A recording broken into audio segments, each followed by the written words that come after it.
நீ நினைச்சிட்டு இருக்கியா உனக்காக மட்டும்தான் நீ ஜெயிக்கிறதுக்கு ஓடிக்கிட்டு இருக்கன்னு? நீ உனக்காக மட்டும் ஓடல, உனக்கே தெரியாம உன்ன மாதிரியே வெற்றிக்காக காத்துக்கிட்டு இருக்க எல்லாருக்காகவும் ஓடிக்கிட்டு இருக்க.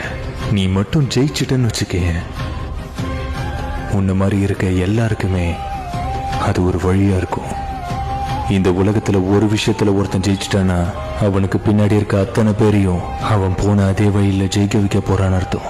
அதனால எத்தனை வாட்டி வேணா நின்னுக்கோ, யோசிச்சுக்கோ, ஆனா பின் வாங்கிடாத.